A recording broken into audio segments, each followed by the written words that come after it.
Проблемалар шаарда өтө көп. Өзүңүздөр көрдүңүздөр. Муну эгер биз ушундай болуп аткан проблемаларды биз элге, шаардыктарга көргөзбөсөк, муну анализ кылбасак, биз проблема чечүүнүн жолун таппасак, биз проблемаларды чечпейбиз эч убакта. Ошон үчүн мен башында келгенде ушул жерге сиздер менен жолукканда айтканмын, бардык нерселер ачык, айкын болот, прозрачный болот деп айтканмын. Мына мен шаардагы болгон проблемалардын баарын сиздерге видео отчетто көргөздүм. Бирок муну жерде көргөзүп коюп, бир жазабай коелу деген ниет менен көргөзгөн жокмун. Бул көргөзгөндөн кийин мен муну чечүүнүн жолдорун азыр карап сиздерге сунуштап атам. Муну шаардыктарга да сунуштайм. Эгер шаардыктарда кандайдыр бир өздөрүнүн жеке ойлору болсо, жеке сунуштары болсо, бизде экспертный совет деген түздүк. Бул экспертный советтин саны ограниченный эмес. Бул жерде şu шаардын патриоттору, мурда иштеп кеткен кызматчылар, анын экономисттер, финансисттер, транспортниктер, дорожниктер, ар кайсы тармактагы специалисттер ушул экспертный советке мүчө болуп катышып, керек болсо ушу кадрды тандаган маселеге да аралашканга уктук. Ошол экспертный совет менен баштап өзүм ошол агентство түздүк. Мына экспертный совет жөнүндө мен сиздерге эң биринчи келген күндө жолукканда айтканмын.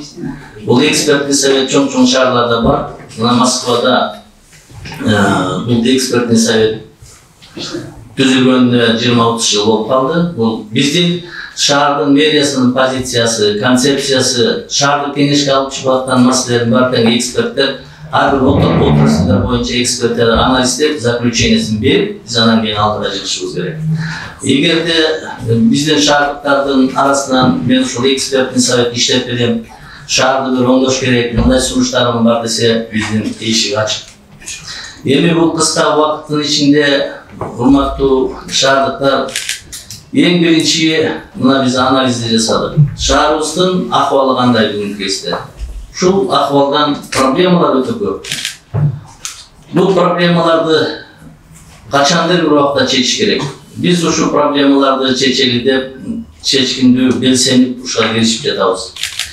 Жөн эле проблемалардын атын атап коюп, мынча көп проблема бар экен деп биз коркуп калбайбыз. Бардык проблемаларды чечкендин жолун табабыз. Чечилбей турган проблемалар болбойт. Себеби сиздер карап көрсөңүздөр, бардык шаарлардын өсүү процесси ар бир шаардын жолу ар кандай. Биздин өзүбүздүн Бишкек шаарынын проблемасын чечүүнү, өстүрүүнү, өнүктүрүүнүн жолу дагы башкача. Биз өзүбүздүн менталитетке жараша, өзүбүздүн шаардын расположениясына жараша биз ушул маселелерди чечип, шаарды өзгөртүшүбүз керек.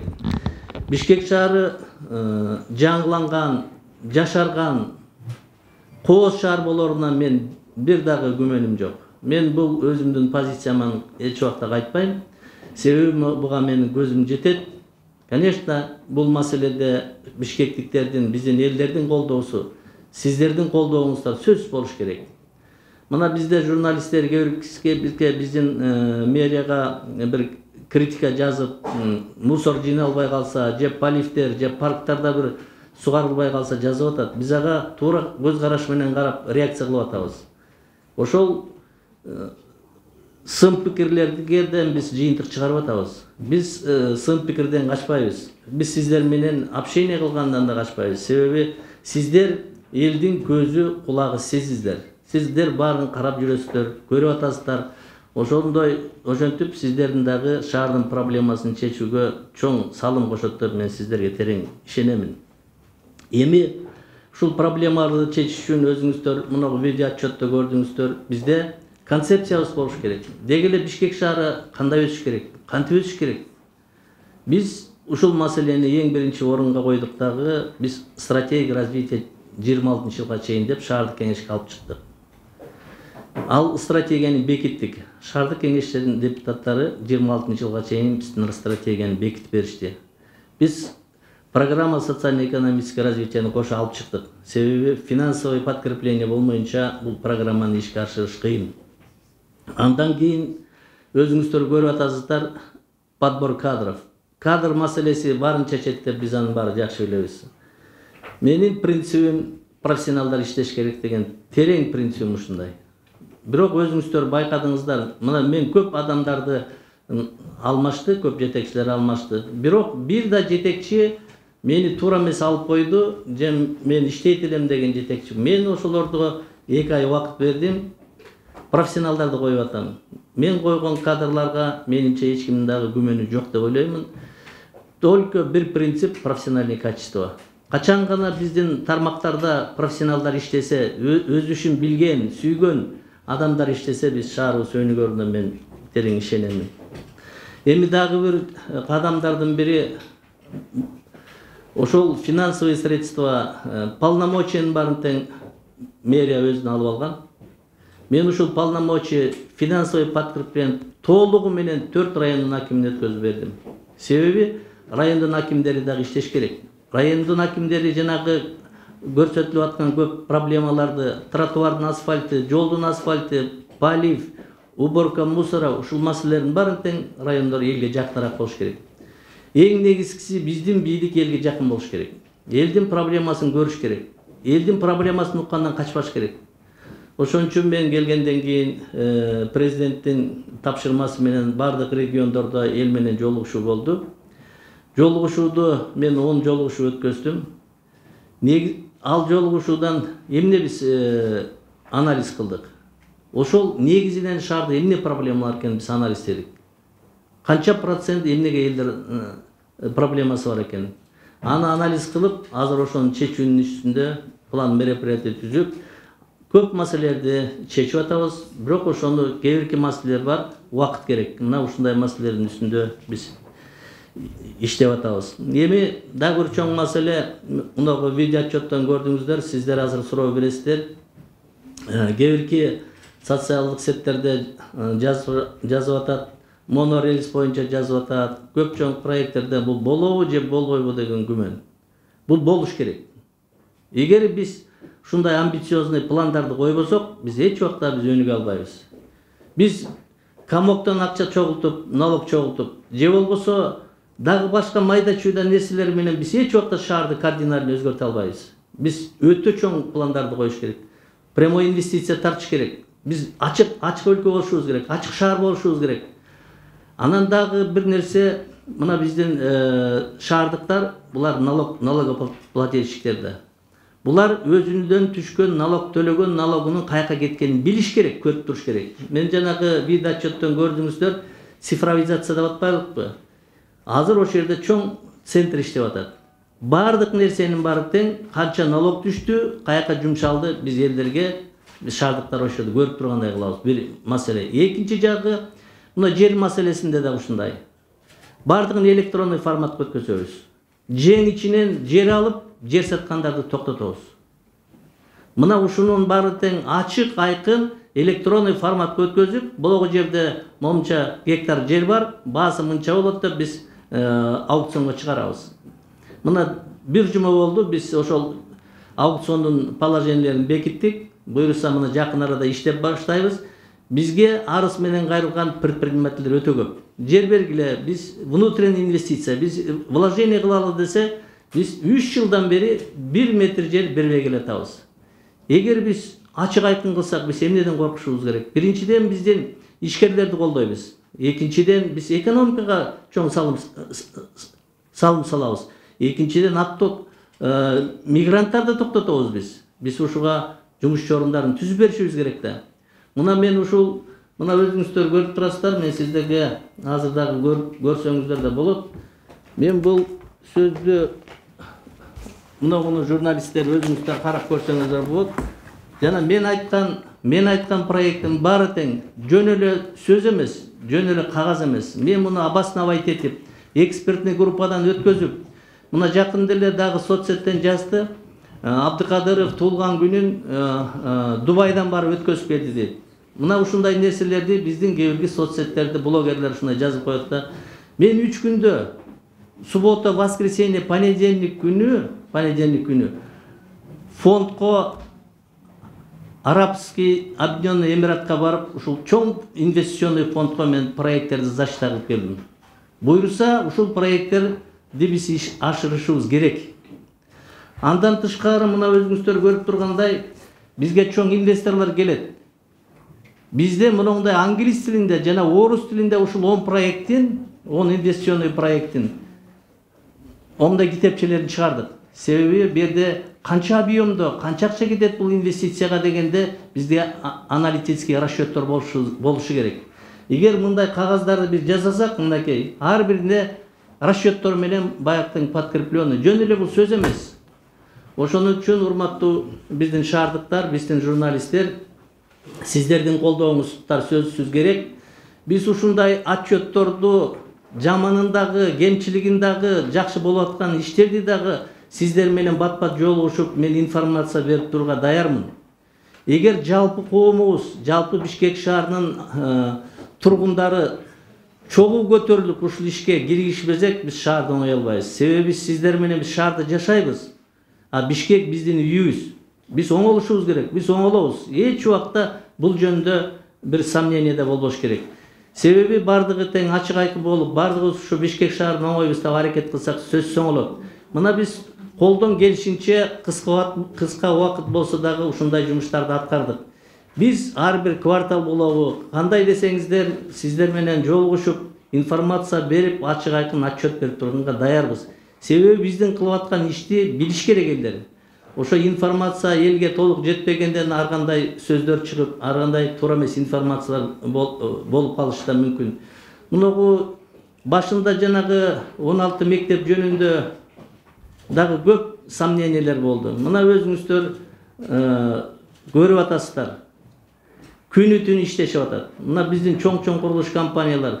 Мына президентибиздин тапшырмасы бар. 15 сентябрга 16 объекти бүтүрүш керек деген. Биз дагы суббота, воскресенье биз ошол объекттерди кыдырып, видеокамераны көрүп, ар бир кабинетибизден канча киши чыгып атканын карап турабыз. Буйруса, президенттин берген тапшырмасын сөзсүз аткарышыбыз керек. Бул биздин милдет. Ошон үчүн сиздерден да суранарым, сиздер дагы жардам берип турсаңыздар, позитивде болуш керек да, биз жакшы нерсени да элге айтышыбыз керек, көргөзүшүбүз керек. Кемчиликти айтып турсаңар, кемчиликти биз баары жакшы болуп атат, баары чечилип атат дегенден таптакыр мен алысмын. Өтө көп чечилбеген маселе. Бирок ал маселени бир эле күндө же бир 3 айда эле, бир 5 айда, 6 айда чечип кое турган маселе эмес. Бирок биз ошону акырындан чечип баштайбыз. Аны сиздер чекесинен көрүп жатасыздар деп ойлоймун.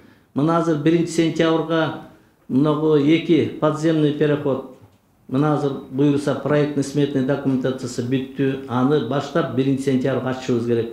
16 объекти бүтүрүп аны ачышыбыз керек. Анан кийин много ярусный паркингтерди айтып атабыз. Парковка жана автоматизирован парковка системасын, цифровизация системасы бул жакында боло турган нерселер. А чоң проекттерди дагы журналисттерде дагы элдин арасында мындай суроо болушу мүмкүн. Дагы бизди Кыргызстан карызга батып калбайбызбы дегенде суроо чыгышы мүмкүн. Биз түз инвестиция тартканга аракет кылабыз.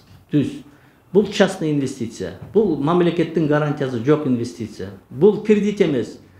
Ошон үчүн ар бир ушул 10 проекттин ар бирине биз ошол келишим түзгөндө сиздер менен ачык айкын элге салабыз. Мына мындай проект келди. Мына свалочный полигон боюнча сиздерде сөз сурайсыздар. Свалочный полигон боюнча азыр мен 4 компания менен сүйлөшүп атам. Бул американский жаңы технология. Турецкий компаниялар бар бул жерде, российский компаниялар бар, европейский, немецкий компания бар. Төртөбү реальный 4 компания менен сүйлөшүп атам. Мына кече күнү эле мен видео переговор өткөздүк Турция менен. Алар жакында келебиз деди. Ушул төртөөнүн кайсынысы бизге шарты туура келсе, кайсынысы батыраак баштаса, биз ошолор менен договор түзүп иштегенге даярбыз деп биз айтып атабыз. Себеби бул мусороперерабатывающий завод сөз бойдан калып атат. Бул сөз бойдан калбаш керек. Бул биздин шаарда биринчи вопрос номер 1 да бул. Муну чечишибиз керек сөз. Муну буйруса жакын арада бир 2-3 айдын ичинде буйруса төртөөнүн бирөөнүн подбор кылабыз. Ушул маселени чечебиз, аракет кылабыз, чечишибиз керек. Мына кыскача эми видео отчеттон мен кыскача информация бердим. Эми Кандай суроолор болсо да берсеңиздер болот. Мен суроолоруңузга ачык айкын так жооп берем. Бирок ошон үчүн азыр суроо жооп көрсөк туура көрсөңүздөр. Биз баштадык, Кипрес маалымат агенттиги Асил Бекбоева. Дагы кечирип коесуздар, дагы бир менде сиздерге суроо бар. Ушу видео отчет сиздерге жактыбы же жаккан жокпу? Ошону да айта кетсеңиздер. Ушундай форматта иштесек кандай болот экен келечекте? Здравствуйте. У меня есть несколько вопросов. Первый вопрос. Вы говорите, что вы начали говорить про кадры. Вопрос про протест прокуратуры Бишкека на имя вице-мэров Нурлана Шаршеналиева, Бахтыбека Авдеева и Олега Попикова о том, что они незаконно были назначены. Как вы это прокомментируете? Следующий вопрос о том, когда будет снесено сгоревшее здание Генпрокуратуры и что будет на его месте. Проводите ли вы анализ? Например, многие СМИ проводили опрос, и, как стало известно, многие жители Бишкека, они хотят сквер на этом месте. Следующий вопрос, когда все-таки мы перейдем на безналичный расчет оплаты в муниципальном общественном транспорте. С 1 июля должны были, но перенесли на неопределенный срок, сказали, что на более поздний. Значит ли это, что будет перенесен на следующий год? Кроме того, законопроект по Бишкекскому городскому кенешу, который вы вынесли на общественное обсуждение, многие депутаты были против, потому что у них урезаются некоторые полномочия контроля. На каком этапе сейчас этот законопроект? Кроме того, вы говорите... Асель, извините, 4 вопроса мы не успеваем заполнить. Коллеги, внесем в регламент не более 2 вопросов, чтобы всем хватило времени. Спасибо большое. Хорошо, я отвечаю. Протест Генеральной прокуратуры на назначение вице-мэров. Здесь было 2 закона. Вице-мэр и заместитель глава местного самоуправления. Второй закон, который они пишут, протест, реестр еще не определен. Это не наша вина. Мы оставили свое мнение. Мы свое возражение написали. Нет, мы закон не нарушили. Мы на этом свое возражение отстаиваем. В принципе, правительство нашу позицию поддерживает. Но это был протест, мы так ответили. Второй вопрос по сносу Генеральной прокуратуры. Ну, вы видите же, уже 12 лет это Генеральная прокуратура. Когда нам приезжают гости, у нас бывают туристы. Просто нам стыдно и неудобно. Постоянно мы это сгоревшее здание старой Генеральной прокуратуры обшиваем баннером, укрываем, закрываем. Но это так не должно быть. Поэтому на этом месте, там 40 соток земли, это хороший участок, это центр города, нашей столицы. Мы объявили конкурс на проектирование. Что там должно быть? Немецкие проектировщики проектируют 3 варианта. Это будет бизнес-центр, это будет отель. В общем-то, 3 варианта нам предоставили. Мы на комиссии этот вопрос рассмотрели. Из 3 вариантов мы выбираем одно.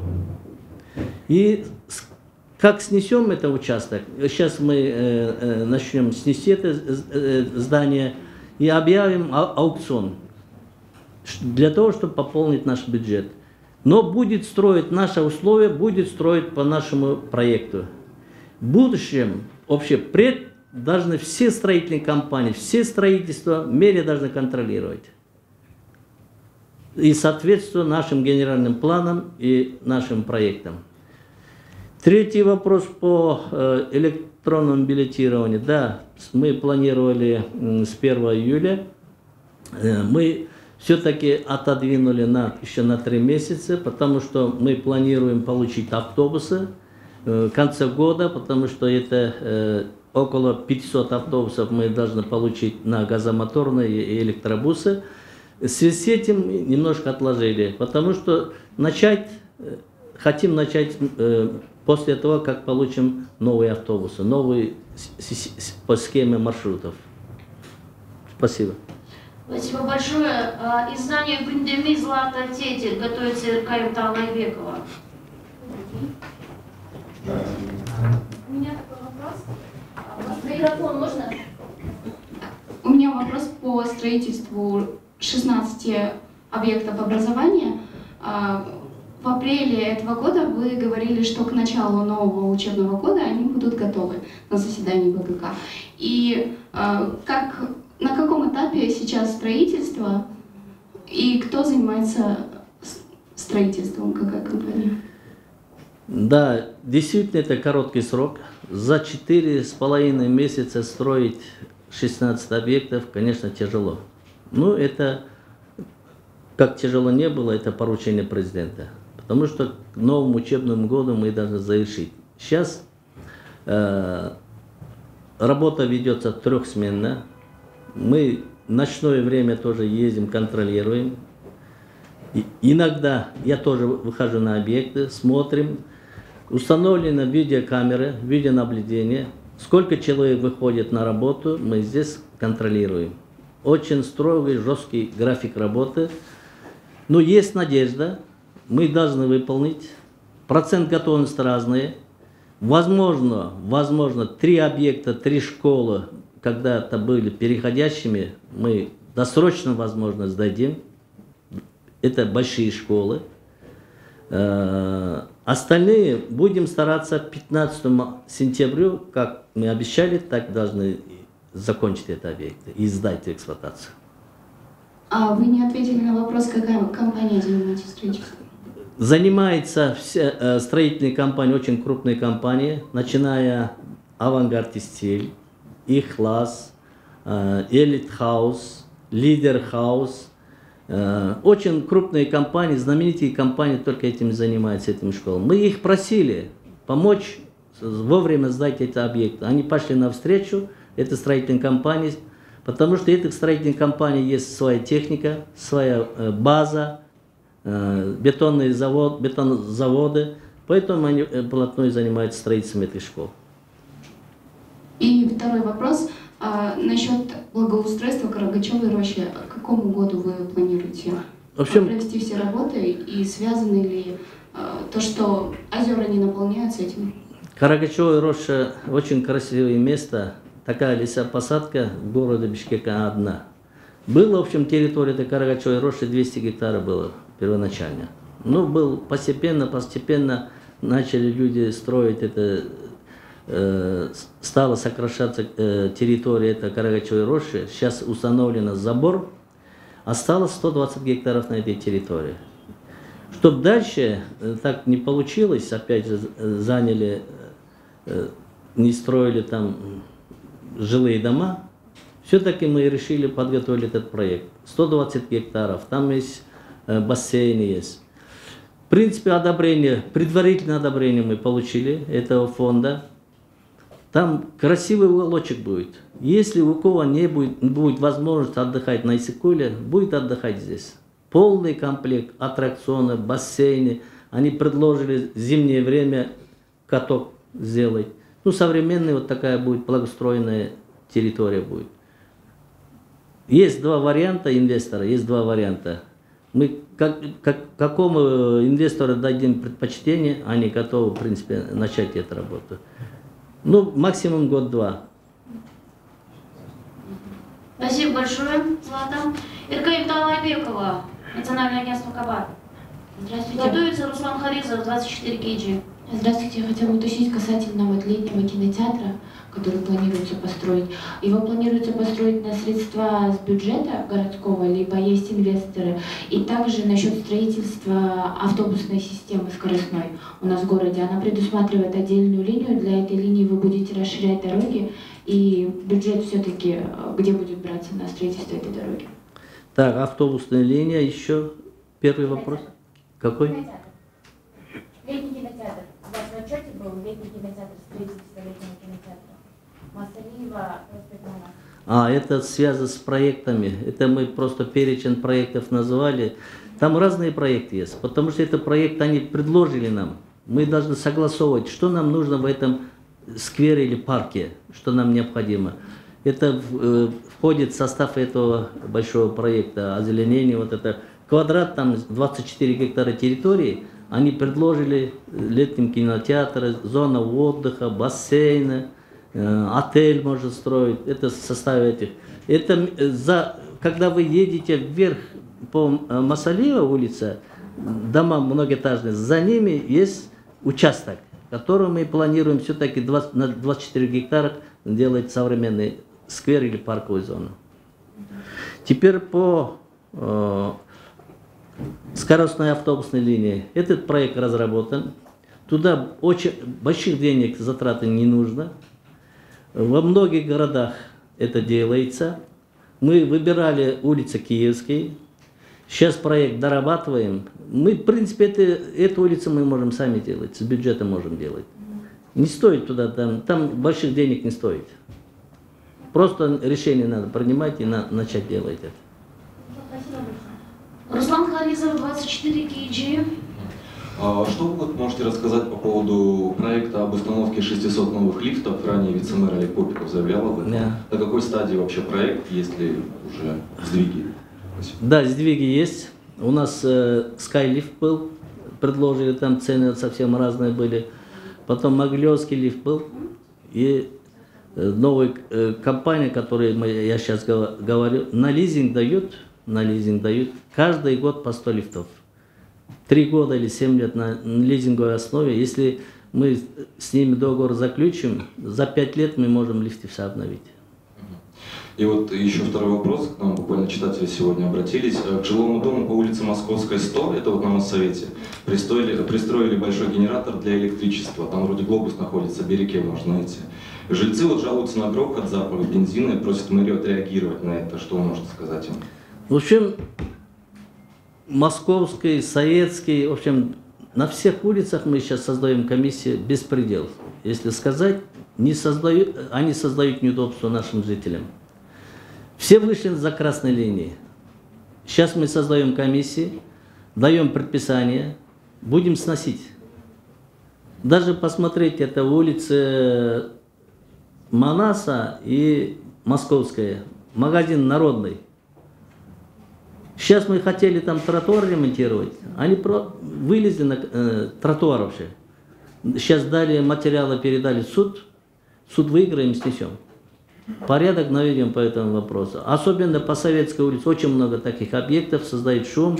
Обменщики, которые заняли все по 5-4 метра заняли тротуар. Остановка тоже такие вещи творится. Скоро вы увидите, мы наведем порядок.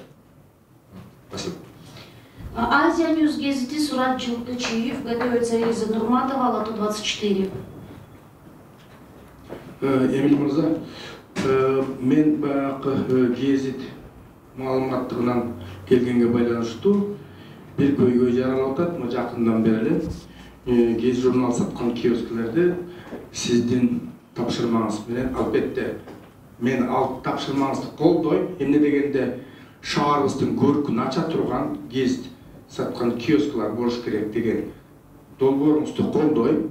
Бир гана носу жерде жанакы архитекторлорду же проект решебиттерби ар кандай маалымат кылып ушул гез саткан киоскилердин баары тең башаламан болуп, бирөөлөрдүкүн алып кетип атат, бирөөлөрдүкүн болсо жаратып атат, бирөөлөрдүкүн жаратпай атат, бирөөсү күрөң краска дейт, бирөөсү болсо күмүш краска деп. Ошентип мен суроом сизге. Эмне үчүн ошондой немени баштаардан мурун гез журналдар сатылбай, киосклар неметилип, мында кандайдыр бир тоскоолдук жаралышы керек эле. Ушуну бир кандайдыр бир ойлонуп туруп, неметсе болот бере деген бул менин биринчи суроом. Андан экинчи суроо бар, кимдерсеки? Бул маселени туура көтөрүп атасыз. Менин да оюм сиздин оюңуздай. Гесит бизге керек. Бул деген коммерческий киосктар эмес, гесит сатылыш керек. Бул маселени бир 2 айдан жүзүп алып калды. Бул маселени эскизный проекти жасап, дизайны менен биз сунуштадык. Эгер ушул маселе көтөрүлгөндө мен бир топ адамдар менен мага келди, мага приемга келишти, мен алар менен жолуктум. Биз көргөздүк. Мындай дизайн менен келгиле, так ошол жерге уруксат беребиз дедик. Маселе жок дедик. Бирок кийинки биздин ошо киоск нелери ошону баягы эле темирден жасалган 4 бурчтук темирди ар кандай түстөгү сырдап коюп айтап келгендерди биз жаратпай атабыз. Себеби ошондой биз көргөзгөн дизайн менен жасап келсе, анын подсветкасы бар, освещениясы бар. Бул шаардын көркүн ача турган объект негизинде. Biz ошондой азыр эми биз дагы бир маселени муну остановкалар боюнча сунуштап атабыз.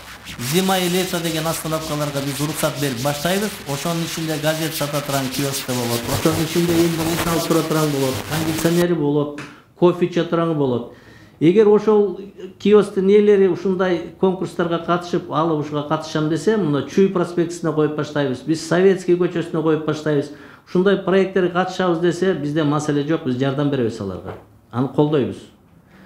Анан кийин жанагы биринчи айткан маселеңиз боюнча, биз берген дизайн менен биз ошо комокту газетini саткан киоск алардан мурда биз ошонун дизайнын колуна берип атабыз. Мына мындай кылып жазап келиңиз, так ушу турган жериңизге биз уруксат берели деген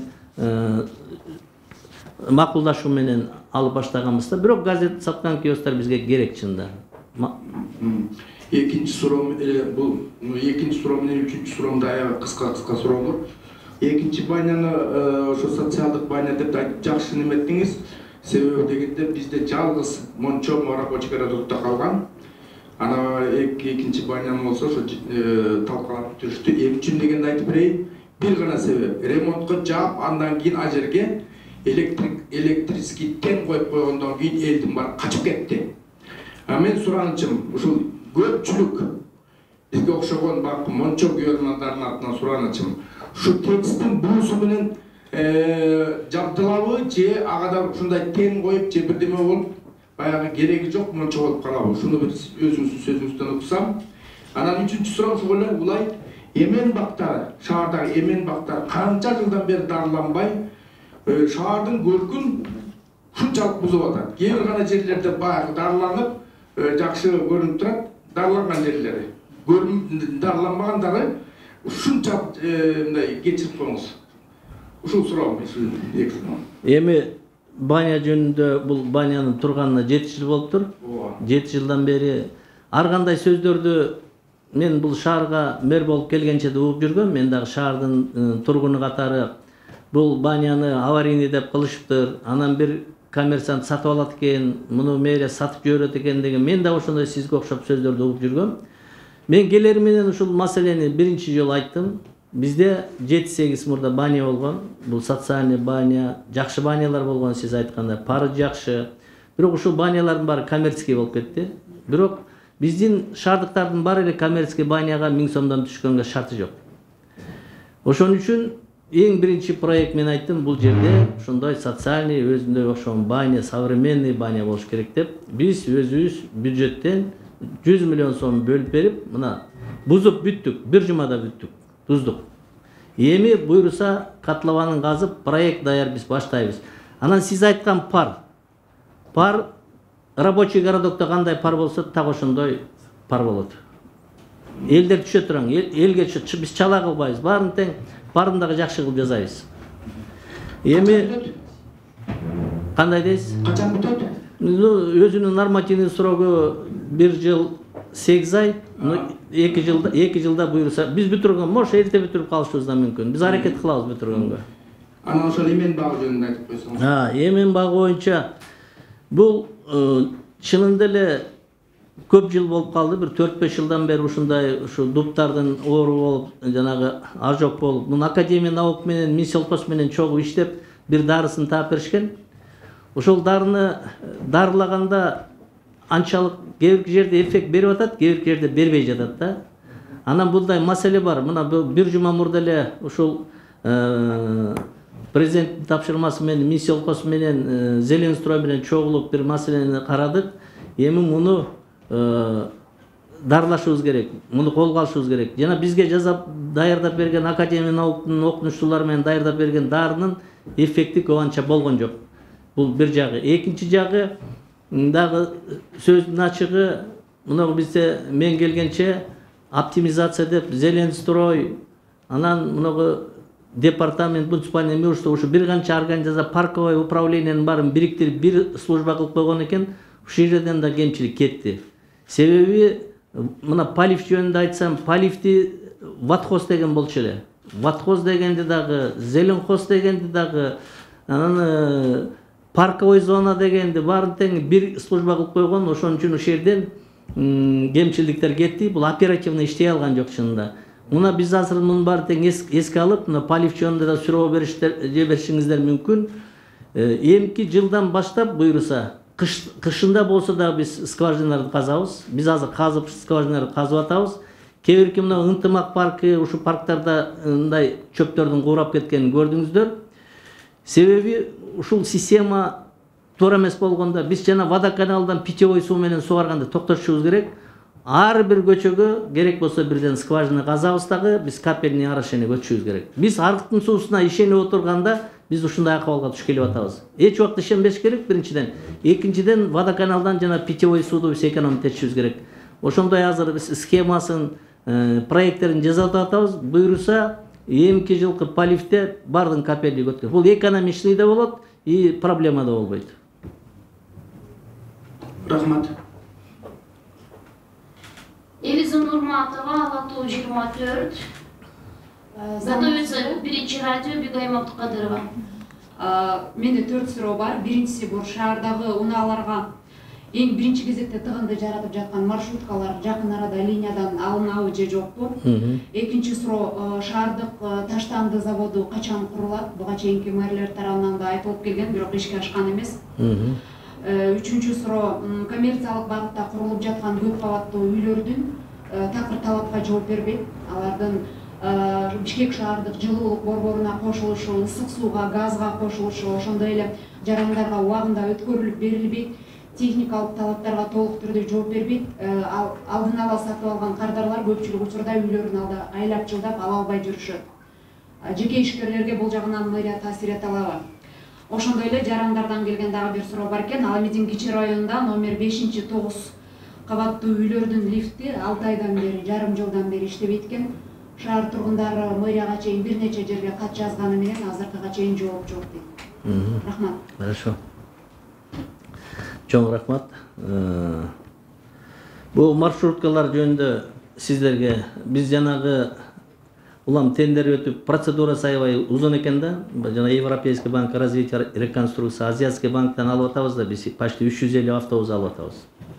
Мунун процедурасы тендер объявить эткенден кийин 3 айдын ичинде биз тендерди раскрывать этишибиз керек. Дагы тендер бүткөндөн кийин 3 ай. Ошон үчүн бул узарып кетти. Эми бул маршруткалардагы мени укса туура түшүнүшсүн, бул маршрутный таксилердин ээлери дагы бизди убагында транспорт проблемасы болгондо бизге иштеп беришти шаардыктарга. Биз муну туура түшүнүшүбүз керек, аларга да туура мамиле кылышыбыз керек. Мен өзүм мэр катары ушул маршрутный таксинин жетекчилери менен жолуктум. Мен аларга эскерттим. Жаңгылык болбосун силерге. Биз жылдын аягында буйруса чоң автобустарды алып келебиз, газомоторный, экологически таза, электробустарды коюп беребиз. Схемасын болсо чийип даярдап койдук, 2-3 вариантыбыз бар. Анан сиздер ушуга катышыңыздар дедик. Сиздердин маршрутуңуздарды сактап берели. 100 микроавтобустун ордуна 10 автобус сатып алгыла дагы иштей бергиле десек, алар мындай мүмкүнчүлүктөрү барлар биз катышабыз деди. Мүмкүнчүлүгү жоктор туура түшүндү. 6 айдан кийин жаңылык болбосун силерге. Ушундай болот. Бул микроавтобустар шаардын сыртына чыгарылат. Жанагы шаардын ортосун экологически таза автобустар менен жаңы линия менен маршруттарды коюп беребиз, Кудай буйрса. Бул октябрь, ноябрь болуп калабы. Мен себеби жанагы банк менен связанный болгондон процедуралар сложныйраак экен, биз аракет кылабыз. Андан тышкары биз дагы өзүбүз мына наркы жумада 100 автобуска өзүбүз шаардын бюджетинен дагы алабыз. Ошондо бир 500-600 автобус менен биздин кабинет министров дагы Акылбек Үсөнбеков дагы 100 автобуска акча берем деди. А киши акча берсе, ошондо 600 автобус болуп калат бизде. 600 автобус шаардын негизги жагын биз жабабыз. Анан жанагы микроавтобустар боюнча өздөрү менен акылдашып шаардын сыртына чыгарышка туура келет. Экинчи суроо боюнча таштандылар завод. Бул өтө бир көйгөйлүү маселенин бири. Муну биздин мамлекет башчыбыз өзү контролдоп атат. Мен жанагы фондко барганда да ушул маселе менен сүйлөштүм. Алар дагы бир жаңы технология менен бир меморандумга кол коюп келдик. Бул американский технология экен. Ушул бизди жанагындай биз мындай деп ойлогонбуз да, ар бир мусорду чогултканда стеклонун өзүнчө, пластиктин өзүнчө чогултабыз деген. Булар да американецтер адан кетиптир. Биз ушундай эле алып кете берет, тияка барганда өздөрү сорттоп, өздөрү безотходный технология чыгып тур жаңы. Ошол завод менен сүйлөшүп атабыз. Буквально жана айттым, Турциядан дагы ушундай бир компания келиптир. Кече видеозвонок менен обращение менен экөөбүз сүйлөштүк. 1 сааттай переговор болду. Жакында учуп келем деди. Мен баштайм деп атат. Биз аларга мындай шарт коюп атабыз. Баштайм, эртең чечем дегенде биз 30 жыл күтүп атабыз да. 4 компаниянын кайсынысы келип бизге шарты туура келсе биз ошого беребиз. Биз ушул мусорду башка мамлекеттерден дагы кандай эксплуатация кылатынын көрдүк. Биз мындай шартты коюп атабыз. Биз ошо свалочный полигонду берелик. Мусорду тазалаган техникасы менен контейнер менен чогуу алгыла деп атабыз. Негизи бир хозяин болуш керек. Чогултуп алып кеткенден баштап сжигание переработкасын толугу менен жасаса, бул комплексный чечилип турган. Негизи көп мамлекеттердин практика ушундай. Ушундай сунуштар.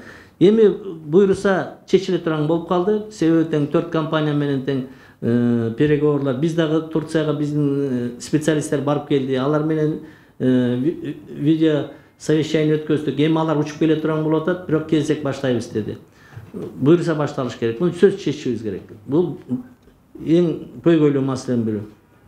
Эми жана көп кабаттуу үйлөрдөгү сеттерге кирбей, коммуникациясына кирбей, эксплуатацияга бере албай жаткандар толтура. Көп мындай маселе. Мага келип аткан жарандар бар, акчасын төлөп коюп, үйүн ала албай, кире албай жүргөндөр өтө көп. Бирок мэрия будан сыртта турбайт, себеби бул Бишкектин территориясында. Биз сүйлөшүп атабыз, жолун табабыз, буларды убагында тапшырганга, тапшырбаса бусканга дегенге алып баратабыз. Мына мен сиздерге дагы бир жолу айтып коеюн. Мына Бөкөнбаев менен Панфилова көчөсүндө 9 этаж Г образына турган үйдүн дворунда 5 этаж каркас турат.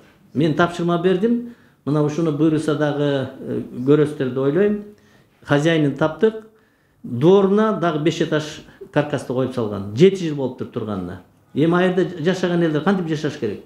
Ошол каркасты карап туруш керек, айрда балдар ойнош керек. Муну жакында бузабыз. Мен муну журналисттер сиздерге айтып коеюн, сиздерге таптык. Бул законду дегеле бир да законго туура келбей турган нерсе. Бул эми өзүм билемдик да. Анан ушундай нерселерди биз сөзү жасайбыз. Анан жана лифт боюнча биз эмне үчүн муну көпкө чейин созуп иштебей жаттык да? Биз дагы бир туура компанияны тандашыбыз керек болчу. Бизге 4 компания менен иштеп атат. Skylift деген жаңы завод курулду. Аламедин районунда Акылбек Сөнбекович барып ачкан. Кишинин ал заводдун требованиясы өтө көп.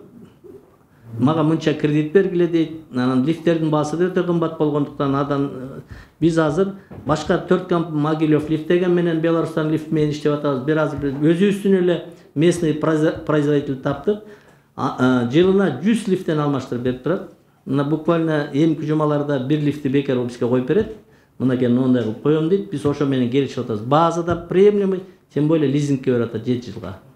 Чечебиз лифт маселесин дагы толугу менен Бишкек шаарында ушул компания менен иштесек 5 жылдын ичинде Бишкектин шаарда лифттер баары жаңырып калыш керек.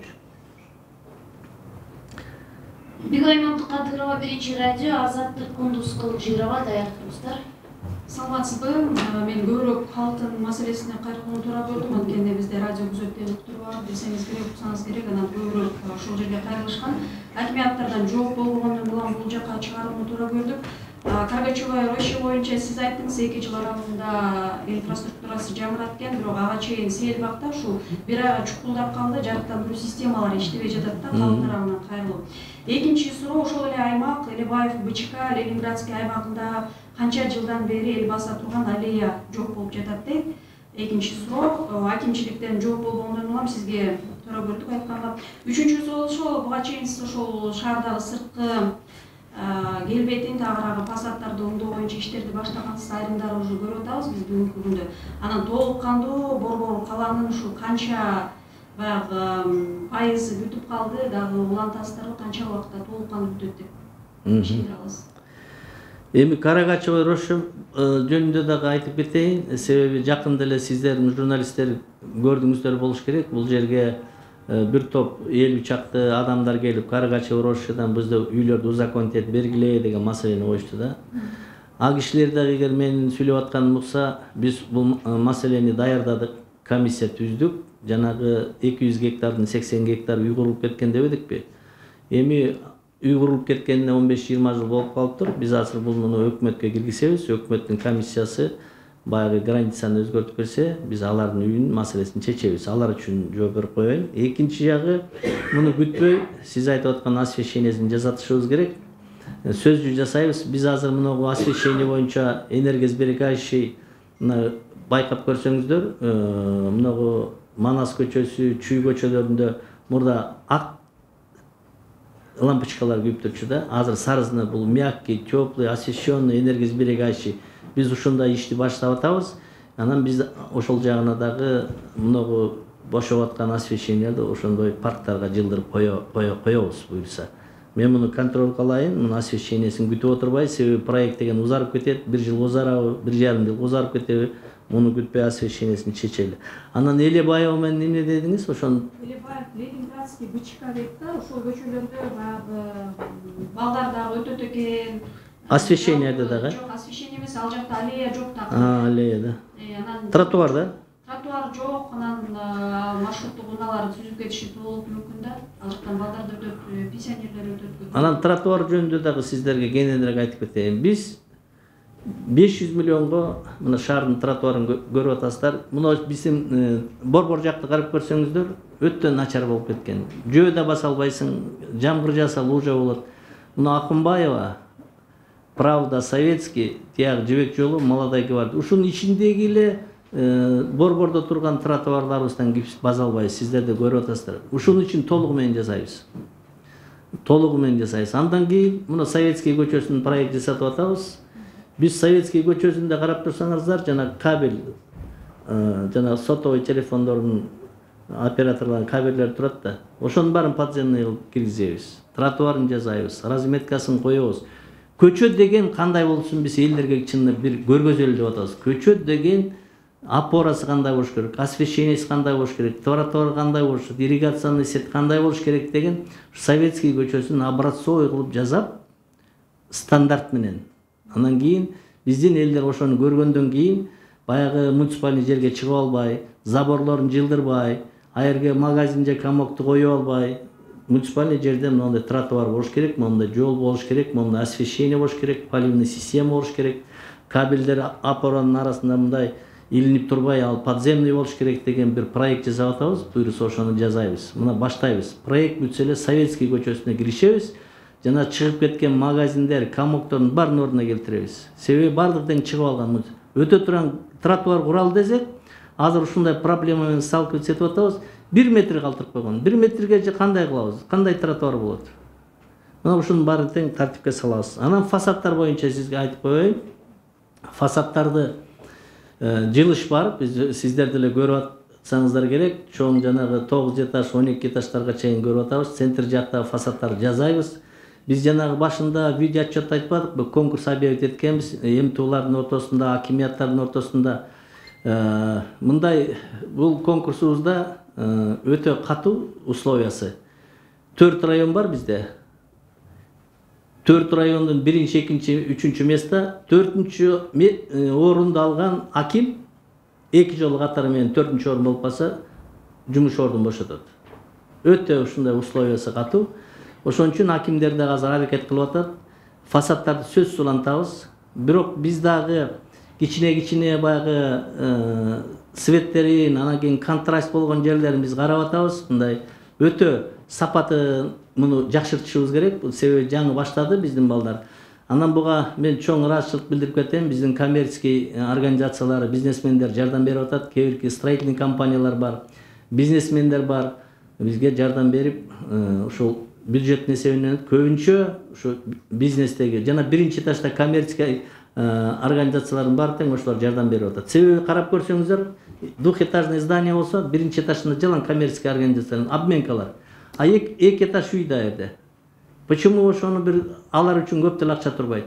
Алардын офиси ошол жерде туруп атат, обменкалар, магазиндер туруп атат. Биз аларды түшүндүрүп атабыз, бирок алар бизге каршылык кылган жок, макул жардам берели, чогуу жасайлы. Офисиңерди дагы типовой кылып эскизин берип атабыз. Офисиңерди окшош кылып жасаткыла.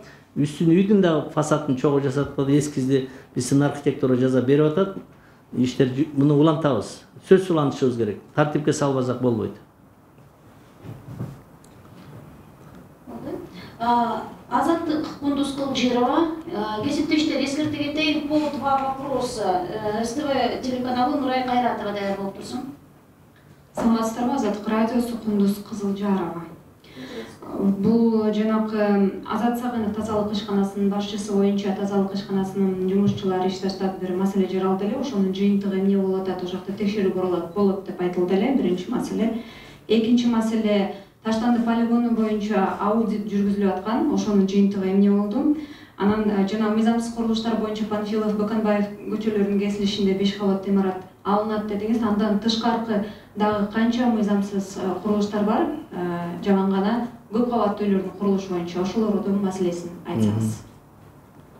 Эми тазалык ишканасында митинг болду, өзүңүздөр көрдүңүздөр. Биринчи жолу мен анда жаңы эле келгем, бир жуманын ар жак бер жак болгон, иштеп баштаганыма.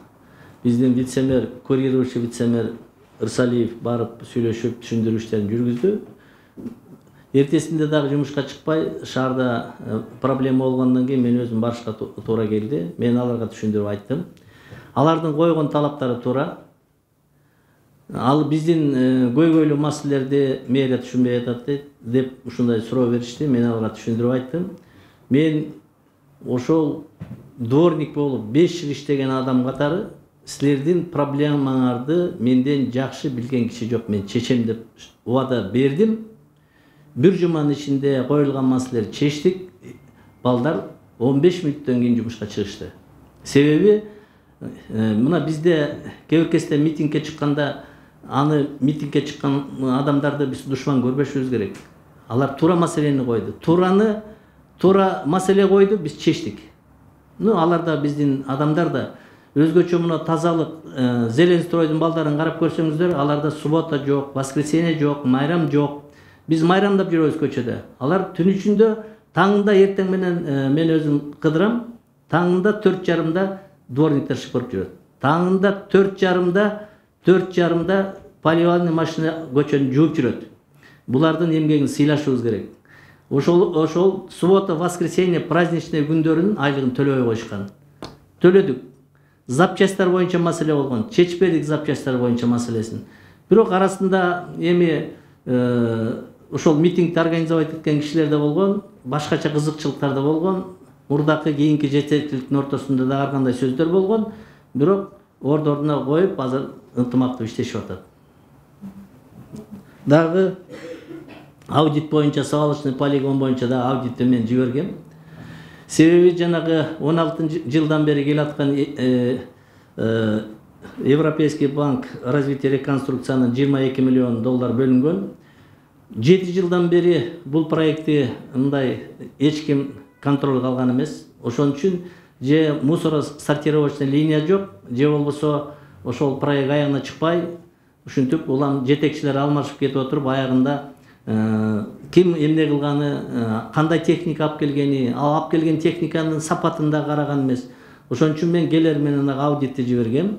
Аудиттин справкасы бар. Күнөөлүү адамдар жоон тартыш керек, алыш керек.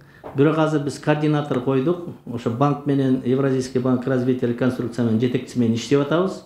Анан кийинки келе турган биздин инвесторубуз бул банк менен дагы взаимоотношения кандай чечилердин жолун карап атабыз. Ушундай аудиттин жыйынтыгы ушундай болду. Бар нарушениялар. Үчүнчү вопросуңуз көп кабаттуу үйлөр дедиңиз.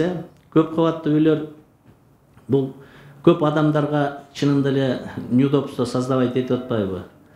Эми норма бузулган үйлөр өтө көп. Мен келгенде эле башында айтам, себеби мен өзүм курулушчумун, норманы бузуп тургандар көп. Анан ошон үчүн жанагы проекттердин видео отчетто көрдүңүздөр, Бишкек Сити дегенди куруш керек дедик да. 100 гектар жер каралып атат. Булга кураттаран подрядчик да бар, финансы да биз таап атабыз. Биз ошол жерди биздин местный инвесторлорго да беребиз. Жанагы ортомчулар жерди арендага алат 5 жыл же 49 жыл деп. Ана как посредник катар курулуш компаниясына берип атат. Аренда ортомчуну исключать этип туруп, ошол бюджетке түшө турган кылабыз. Мындан кийин ортомчулар берден пайда таппай турган. Бул жер муниципальный жер. түшкөн акча муниципалитетке түшүш керек. Анан незаконный курулуштарды биз ордуна келтиребиз. Азыр биз институт өзүбүз түздүк. Бишкек генплан деген. Бул Союздун убагында Москвада, Алматаларда мэриянын уруксаты жок, бир да курулуш курулчу эмес. Азыр бул курулуштун ушундай чаржайыт болуп, тартиби жок болуп атканы архитектура, бул гостройдун структурасы, гострой.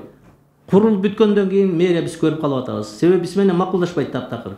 Каерде эмне курулуп аткан? Мына микрорайон, мен Октябрь районунда бир встречада болдум. Микрорайон жыл массив Көкжарга высотный үй куруп коюптур. Анан тегерек четиндегилер кантип жерге жашаш керек? Эшигин астын башнядан карап турушабы? Мына ушундай тартиби жок курулуштардын баарын тең тартипке салабыз. Муну азыр өкмөттүн деңгээлинде каралып атат. Мэрияга тапшырып берсин, бизден сурасын деп атабыз. Өткөндө Молодая гвардиядан да бир үй, 15 этаж үйдүн жанындагы үйдү кирпиштери кулап кетип анда болду. Бизден сурады. Мэрия эмне кылып атасыңар деп. Уруксатты гострой берсе, проектти гострой бекитсе, надзорду гострой кылса, эмне үчүн мэрия жооп бериш керек буга? Биз ошондой маселени коюп атабыз. Мен оюмча өкмөт туура карап, туура чечим кабыл алып берет. Өкмөттүн токтому даярдалып атат. Эгер бул токтомду кабыл алып бербесе, анда бул курулушка мындай тартиби жок курулушка анда гострой жооп бериш керек мындан кийин. Ошондо сиздер мыйзамсыз курулуштардын тизмесин даярдап бир өкмөткө бердиңиздерби же кандай болду? Бердик. Канча? Bizde de var. Bu da bir hazır bir списогун biz даярдап атабыз. 70-ке жакын закондон отклонение болгон. Эми аны карап көрүш керек. 70-ин тең бузуп салабыз деген биз ойдон алыспыз. Бирок өтө одоно бузгандардын ордуна коюшубуз керек. Эми ал жерден үйлөр, квартиралар сатылып кетти, баарын буза албайбыз. Аны бузабыз деген. Бирок айыпка жыгабыз, айып тарттырышыбыз керек. Штрафын төлөш керек. Бюджеттти пополнять этебиз ошонун эсебинен. Geçiriz konusuna, geçiriz. Sıtıva Nuray Kayratova, Dairdanat Çürük Burukeyeva, erken jurnalist. Саламатсызбы? СТВ каналы Нурай. Мен суум ушу сиз жогоруда айттыңыз го, тазалык ишканасы баары көйгөйлөр чечилди депчи, бирок мен жашаган Арча Бейшикте, тагыраак айтканда Чортекова көчөсү 2 жумадан бери таштанды. Андан электе, анан кечекиндеги ысыкта үйгө чейин жагымсыз жыттар кирип тургундарды тынчсыздандырууда. Анан буга чейин 2 айга чейин таң атпай таштанды да иштеген кызматкерлер тазалап турушчу, бирок андан кийин байма-бай катталып баштады. Баягы 2 жумада бир же болбосо 1 жумада бир кылып алып башташты. Буга кандай чара көрүлөт? Эми мен ошол как раз Чортекова ошол райондордо мен элдер менен жолугушуум болгон. Муну эстеп калдым. Анан ушу мусор маселесин көтөрсөм, бир частный компания менен договор бар деди да. Ошон үчүн муну тактап көрөлү. Эгер тазалык ушул мусор менен мусор чыгарып атса, тазалыкка биз тапшырма беребиз. Эгер частный компания ушуну арендага алып иштетип атса, алар менен да сүйлөшөбүз. Ушуну такташыбыз керек экен да. Себеби мен ошол жерде сиздердин конушта жолугушуу, элдер менен жолугушуу болгондо, мен да көзүм ошол мусор көрүндү да. Эмне үчүн бул жерде мусор мындай тазаланбай атат десем, бул частный компания договор бар, ушул конуштун деди да. Андан кийин анын частный компания менен болсо, анда териштирип чара көрөбүз буга. Көрүш керек, сөз көрүшүбүз керек. Тем более жай келатканда мусор деген таптаза болуп туруш керек азыр. Анан жанагы видео отчеттон да көрбөдүңүздөрбү? Жана подземный контейнерлер. Бул негизи туура экен да, биз Турцияда завод менен бир 20-30 келатат бул контейнерлер. Биз ошону койдурабыз, сиздер дагы журналисттер көрөсүздөр го. Бул подземный болот экен, жанагы чачпайт, жыттанбайт, мустап турат. Жана бизден эле мусоровозторубуз ошону компрессорун кошот экен, ал үйдө көтөрөт контейнерди. Тигини салып кетет, салып кеткенди кайта ылый түшүрүп коет. Мына ушуга да өтүшүбүз керек. Биз ошону коюп көрөлү деп атабыз. Бир 20-30 коюп көрөлү. Анан сиздер да көрөсүздөр го, ошону коюп баштаганда сиздер да чакырабыз. Эгер андан тышкары мына жаңы үйлөрдү куруп атпайбы биздин курулуш компанияларды? Биз проект ошону киргизебиз азыр. Ошо үй куруп атканда ошол подземный контейнер кура турган нерсени курулуш компания эсебинен курдурабыз. Проектке закладывать этебиз да. Айчурек Буркеева, Даирданат Мадина Бектурова, Вечерний Бишкек. биринчи ушул видео материал боюнча бизге андан жакты мэриянын пресс кызматына ийгилик азаматсыздар абдан жакшы даярдалган экен, маалыматтар кенен жакшы жеткиликтүү камтылыптыр. Мага жакканы ошол сизге ийгилик айткым келет, себеби ошол кайтарымсыз мына айтып атасыз, Кыргызстанды карызга батырбай тургандай инвесторлор менен сүйлөшүп, каражаттарды табууда аракетиңиз жакшы болуп атат. Кудай буйруса, жожөнү күздө сынайт дейт, жакшылыктарды тең бөлүшүүгө Кудай буйруса жеткизсин. Менин эки суроом бар. Эң биринчиси мынакей, сиз иштеп баштаганда эле ошол райондук администрациялардын башчыларына артыкчылыкты кенен бердиңиз. Мына жогоруда дагы мына Кыргыз радиосунун кабарчысы айтып өттү, мына жоопторго, суроолорго жооптор болбой жатат деп. Менин байкашымча ошол Ленин райондук администрациясынын башчысынын мындай активдүүлүгү көбүрөөк байкалып атат. Негедир калган акимдер пассивдүү иштеп аткандай сезилип атат да, бизге ошондой сезилип жатабы, же болбосо бир тоскоолдук болгон нерселер барбы? Эмне себеп тоскоол болуп атат? Колунга ачык болбой жатышат. Анан экинчи суроом, бир 2-3 күндөн бери колумда бир чоң резонанс бир талкуулар пайда болду. Эми бул нерселер бизде болуп келген, бирок ачыкка чыгып атат. Бизде эң бир глобалдуу дейли, бизде эртеңки күнү бир чоң бир катастрофага алып бара турган нерсе пайда болду. Бизде баңгилик жашарды. Баңгилик бир 12 жаштан 14 жаштагы өспүрүмдөрдүн арасында кеңири тарап. Болгондо дагы бир өкүнүчтүү нерсе, өтө эле жеткиликтүү, жөнөкөй эле баягы жөнөкөй эле дары-дармектерди аптекада сатып аткан жеткиликтүү эле нерселердин ошол нерселерди алып эле баягы технологиясын бизге жеткизип койгон экен, өспүрүмдөр алып, ошону даярдашып, ампуласын ампуладай, таблеткасын таблеткадай алып эле анан кийин баягы кайф алып, наркотика түрүндө баңгиликке отуруп калгачы. Бул азыр энелер, ата-энелердин көйгөйүнө айланды, ыйлап атышат. Мына ошол нерселерден сактоонун бирден бир максаты мен ойлойт элем, ошол социалдык долбоорлорду ишке ашырылса. Бишкекте мүмкүнчүлүк кенен, эгер баягы жок дегенде бекер секциялар бар эле, маданий, спорттук секциялар бар эле. Эми мүмкүнчүлүк болгонго жараша ошол нерселерди колго албаса, биз анда келечекте жоготуп алабыз. Бул тармакта кандай аракеттерди кыласыздар? Мурда бир жок дегенде бекер болгон секциялар азыр жок эле дегенде бир 1000 сомдон өйдөрөөк. Ага бардык эле үй-бүлөлөрдүн чама-чаркы жетпейт. Ушуга бир аракетиңизди кылбасаңыз болбойт. Рахмат. Биринчи сурооңуз боюнча ушул акимдердин кандай иштеп жаткандыгы жөнүндө биз критериясы бар да.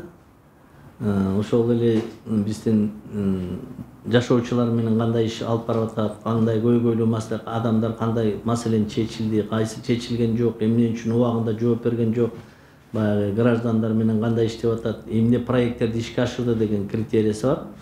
Анан чын эле Ленин районунун активдүү жигит, чынында эң акимдердин ичинен мындай тажрыйбасы көбүрөөк жигит, ал чын эле көрүнүп атат бизге дагы. Анан башка райондорду эми буларга биз полномочия бергенибизге бир 2 айдын ар жак бер жак болду да, буларга убакытты беришибиз керек. Себеби мына өзүңүздөр көрүп атпайсыздарбы? Мына менин келгениме 3,5-4 ай болуп калды. Баягы 100 күндө 100 күндөн ашып кетти. Эмне үчүн 100 күндөн ашып кетти, мен сиздерге айтып кетейин. Мен жанагы проекттердин ичинен ошол проекттер кур сөз болбосун деп, ушу 100 күнгө мен бир проектти кол койдуруп келип, мына деп баштап коеюн деген планым бар болчу. Бирок тилекке каршы бул инвестиционный проекттердин ишке ашыруунун жолдору МИД аркылуу болот экен. Баары процедурасы дагы ушундай бизде бар экен. Ошон үчүн бул бир аз мен кечирээк жолугуп калдым да сиздер менен. Болбосо 1-2 проектти ишке ашырып койсом, контрактты кол коюп келип, мына жерге мындай болуп, закладка капсул кылып койсом, элдер дагы муну башкача мамиле кылат эле да. Бирок буйруса муну жасайбыз. Эми баягы биздин жол жобону, процедураны сакташыбыз керек да, биз укуктук мамлекетте жашап аткандан кийин ушундай бир нерсе болуп калды. Ансыгандай биздин райондун акимдерине дагы ушундай убакыт беребиз.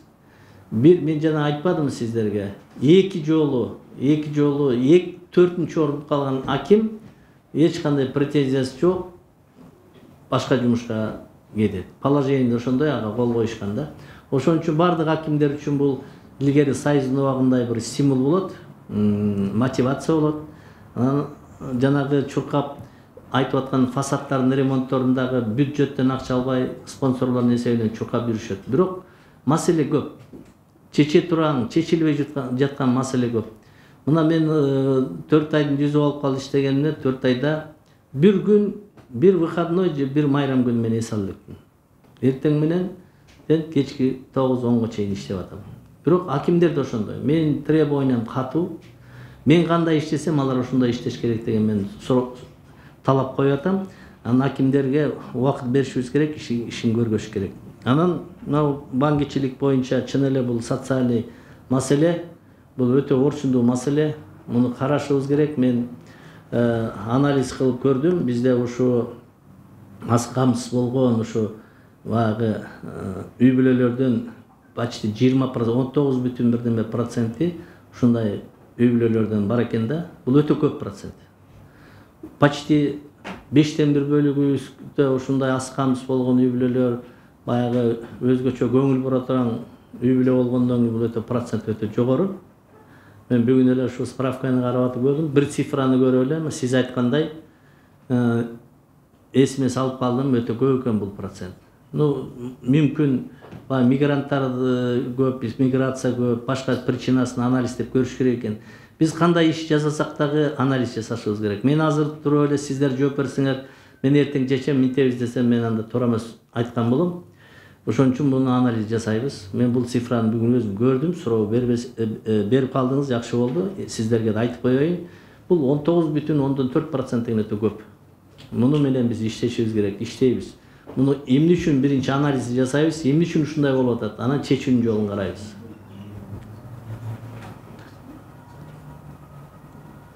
Рамат, вечерний Бишкек, Мадина Бектурова, готовится наш коллега из газеты «Слово Кыргызстана». Саламатсызбы, Медина Бектурова, вечерний Бишкек. Мен суроом ушул автобустардын жана троллейбустардын иштөө убактысы боюнча да эмне үчүн саат 9га чейин гана иштейт, муну күндүзү жана түндөсү иштөө убактысынын режимин киргизсе болобу деген суроо. Андан кийинкиси бул Тулпар картасы боюнча 1-июлдан баштап Тулпар картасы менен толук түрдө киргизилет деп айтылган эле, бирок дагы жылып кетти. Толук түрдө качан киргизилет жана улам же ушинтип жылып кете береби Тулпар картасы менен төлөө? Мына автобус, троллейбустардын түнкүсү жүргөн боюнча бизде өзүңүздөр билесиздер да, бул негизи общественный транспорт, бул дотационный да, бул өзүн өзү актабайт, бул прибыль таба албайт да. Анан кечинде биз түн ичинде жүргүзүп койсок, булар таптакыр эле мына тарифтерин көтөрүш керек, же болбосо бюджеттен акча бериш керек да. Анан оптимальный варианты да бушка токтошкон экен. Бул маселени карап көрөлү, изучать этели. Кечиресиз, бирок ушул түндөсү жүргүзбөсө дагы 12ге чейин кылып жүргүзсө болобу? Себеби азыр шаар тургундары 12ге чейин иштегендер да бар да, себеби. 12ге чейин иштегендер да бар, 12ге чейин эс алгандар да көп азыр. Жаштар өзгөчө. Эс алгандар деле 12ге чейин жүрө турбай жаштар азыр. Анан муну карап көрөлү. Эгер бул бюджетке же тарифке байланыштуу болбосо жүргүзүп коелу. Хорошо, муну карап көрөлү. Экинчи Тулпар боюнча 1-июлдан деп жана киргизебиз дегенбиз. Бирок жанагы автобустардын келишине биз азыр жүргүзүп баштасак, бул жаңы обкатывать этиш керек да, бул жаңы проект элдерге түшүндүрүү маселесин кылыш керек. Анан схемада кийин өзгөрүп кетсе дагы бизде проблема болбосун деп ушундай сунуш келип түштү биздин транспорттиктерден. Ушуну жаңы автобустарды күтүп атабыз да. Мына октябрь болобу, ноябрь жаңы маршрутный схеманы разработка кылдык. Ошол маршрут движениянын схемасы менен жаңы автобустар келгенде чогуу баштайлы дедик да, бир схема менен анан ушул Тулпардын жанагы безналичныйге. Ошон үчүн убактылуу жылды да. Убактылуу болгондо качан башталарын айтабыз? Автобустар күзүндө келет деп атабыз, ноябрда, ошондо киргизели деп атабыз да. Жаңы автобустар келгенде бир схема менен комплексно киргизели деп атабыз да. Негизи өзүңүз бул ушу безналичныйды колдойсузбу? Мен өзүм колдойм, бул аябай ыңгайлуу деп ойлойм. Ыңгайлуу. Анан берден бир маселе туулат экенде, биздин шаардыктарга бул абдан ыңгайлуу. Бирок биздин баягы региондордон келген адамдарга мындай өтө мындай ыңгайсыз, анан алар менен бир проблема жаралат экен. Ошон үчүн муну ошол жагында карап атабыз азыр. Ошон үчүн шаардыктарга бул абдан ыңгайлуу. Бир киргизелди даяр эле. Анан жанагы автобустар менен чогуу киргизсек деп ойлонуп атабыз. Слово Кыргызстана далее. Рубцова, готовится Элиза Хамраева, Назар Ньюс. И на этом завершаем, да? У всех же? Здравствуйте. Вот в апреле на встрече с жителями Октябрьского района вы говорили, что поступило от вас предложение депутатам, чтобы вообще запретить строительство в городе. И вместо этого создать город-спутник Бишкек-Сити. Но сейчас вот как бы продолжается строительство хаотичное. То есть частник какой-то выкупает небольшой клочок земли, прям вот, простите за выражение, впихивает туда вот без каких-то детских площадок, без стоянок. И то есть оно не соответствует совершенно ни ансамблю, ничему. То есть ведется ли с вашей стороны какой-то контроль за этим? И немного о Бишкек-Сити, где планируется это строительство и вообще, то есть сбудется ли это наша мечта? Обязательно я вам скажу сейчас. Я на кыргызском языке говорил, да, в Октябрьском районе этот вопрос жильцы бурно поднимали. Действительно, у нас строительство, очень много строительных компаний строят нарушением строительных норм и правил. Нет дворовой площадки, нет парковочных места. Да, такое есть. Но сейчас мы создали при мэрии Бишкек генплан, институт создали. Разработать генеральный план, проект детальной планировки, веские застройки, благоустройство, озеленение. Мы под свою руку берем это. Теперь второй вопрос, я говорил. Премьер-министр Акылбек Усенбекович тоже нам давал поручение, действительно порядок навести. Вы, мэрия, будете отвечать, дайте, внесите предложение, подпишу постановление, не госстрой, а мэрия будет заниматься и будет отвечать. Да, мы так и так отвечаем. Но на разрешение строительства, вход в строительство, вообще мэрия сейчас даже не знает, где какие стройки идут. Потому что обращается архитектуру. Архитектуру заключение дает. Сдают этот проект госстрой на экспертизу. Если этот проект прошел экспертизу, считается это разрешение на строительство. Таких объектов очень много. Но тем не менее, вот случай был на Молодой гвардии, 15-этажного дома упал кирпич на соседние дома. Потом спрашивали с мэрии. Мы сказали, вот дает разрешение госстрой, заключение дает госстрой, принимает госстрой, надзор ведет госстрой. Причем тут мэрия? А в других городах мы изучили, в Москве, в Алмате, Ташкенте, во всех городах градостроительный совет при мэрии, не при госстрое. Поэтому сейчас мы подготовили проект постановления. Акылбек Усенбекович, как председатель кабинета министров, обещал, подпишет это постановление. Это было его поручение. Мы ждем. Если это постановление делегирует мэрии города Бишкек, все градостроительные политику, что ввел мэрия города Бишкек, как и в других городах, в Москве и других соседних городах, мы тогда наведем порядок. Мы будем брать на себя ответственность и будем порядок наводить. Если опять же останется, как в госстрое, тогда я не знаю. Тогда вопрос другой. Тогда придется мне обращаться к вам, журналистам. Спасибо большое. Насчет Бишкек-Сити. Бишкек-Сити будет строиться. Я уже презентовал это Бишкек-Сити. Одобрение получили. Меморандум подписали. Это хороший проект. На территории 150 гектаров. Это первый этап. Это будет в районе Урок, где второй ТЭЦ. И поэтому в нашем проекте, сейчас мы вопрос поднимаем, все-таки второй ТЭЦ надо достроить. Мы это поднимаем. Конечно, есть там проблемы. Вокруг газопроводов, охранной зоны построили индивидуальные жилые дома. И поблизости этой ТЭЦ-2 тоже такие дома. Надо их переселять, это большие затраты. Мы сейчас переговоры ведем, но инвестор настроен все-таки восстановить ТЭЦ-2. Элиза, Ережгатар, эки суроо, анан жыйынтыктайбыз. Менин суроом бул жаңы конуштар боюнча, жаңы конуштарда маршруттук каттамдар жол кире акысын көтөрүп жатышат деген маселе көтөрүлүп атат да бул жерде. Анткени 2 күн болду, Калысордо жана ошондой эле Дордой конуштарында жол киренин баасы көтөрүлүптүр.